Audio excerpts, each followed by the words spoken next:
দেশের সব city corporation মেয়রদের অপসারণ করেছে সরকার। সোমবার স্থানীয় সরকার বিভাগের এক প্রজ্ঞাপনে এ তথ্য জানানো হয়।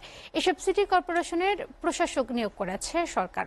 পদ হারানো 12 মেয়র হলেন ঢাকা দক্ষিণ সিটির মেয়র শেখ ফজলে নূর তাপস, উত্তর সিটির আতিকুল ইসলাম, চট্টগ্রাম সিটি মেয়র রেজাউল করিম চৌধুরী, খুলনার তালুকদার আব্দুল খালেক, রাজশাহীর AHM খায়রুজ্জামান লিটন, বরিশালের আবুল খায়ের আবদুল্লাহ, রংপুরের মুস্তাফিজুর রহমান মোস্তফা, সিলেটের মোহাম্মদ আনোয়ারুজ্জামান চৌধুরী, ময়মনসিংহে ইকরামুল হক টিটু, কুমিল্লার তাহসিন বাহার সূচনা, গাজীপুরের জায়েদা খাতুন এবং নারায়ণগঞ্জের সেলিনা হায়াত আইভি।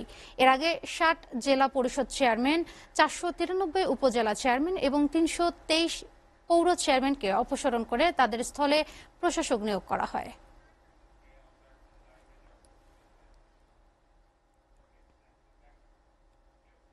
এ বিষয়ে বিস্তারিত জানাতে গাইবান্ধা থেকে সরাসরি যুক্ত হচ্ছেন সহকর্মী কায়সার প্লাবন। প্লাবন, সিটি মেয়র, জেলা উপজেলা চেয়ারম্যান অপসারণের পরিস্থিতি কেমন দেখছেন? কি বলছে স্থানীয় প্রশাসন, জানাবেন। 323টি পৌর মেয়র এবং 493টি উপজেলা চেয়ারম্যান এবং 60টি জেলা পরিষদ চেয়ারম্যানকে অপসারণ করা হয়েছে। তারই অংশ হিসেবে কিন্তু গাইবান্ধাও 4টি পৌরসভা রয়েছে। 4টি পৌরসভা এবং 7টি উপজেলা পরিষদ এবং একটি জেলা পরিষদের চেয়ারম্যানকে অপসারণ করা হয়েছে। সাবেক প্রধানমন্ত্রী শেখ হাসিনা দেশ ত্যাগের পরে এই আওয়ামী লীগ পন্থী যারা রয়েছে বা আওয়ামী লীগের যারা নেতা রয়েছে বা আওয়ামী লীগের যারা আওয়ামী লীগ সমর্থিত যে সমস্ত জেলা চেয়ারম্যান, মেয়র এবং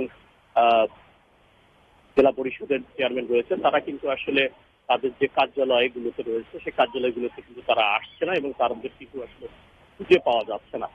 তো যার কারণে সাধারণ মানুষ ছিল যারা সুবিধাভোগী ছিল বা যারা সুবিধা নিতে এই পৌরসভায় এসেছিল, তারা কিন্তু তাদের আসলে তেমন একটি সাড়া পায়নি। তো আজকে থেকে কিন্তু এই সমস্ত যে কার্যালয়গুলো রয়েছে সেগুলো কিন্তু সরকারি কর্মকর্তারা বসবেন এবং তারা কিন্তু সাধারণ মানুষের কিন্তু যে সুযোগ সুবিধাগুলো রয়েছে সেগুলো কিন্তু তারা দেবেন। পাশাপাশি আমি বলি যে আমি এখন দাঁড়িয়ে আছি গাইবান্ধা পৌরসভা, এখানে একজন নির্বাহীকে দায়িত্ব রয়েছে। তিনি শুরু থেকেই কিন্তু সাধারণ মানুষের যে বিভিন্ন সুযোগ সুবিধাগুলো রয়েছে সেগুলো কিন্তু তিনি করে যাচ্ছেন। সাধারণ মানুষের যেটি ছিল কথা ছিল সেটি হলো যে তারা আসলে বিভিন্ন সুযোগ সুবিধা থেকে যে দূরে ছিল সেটি হয়তো বা এই সরকারি কর্মকর্তারা পূরণ করতে পারবে। এই ছিল গাইবান্ধা থেকে সবশেষ।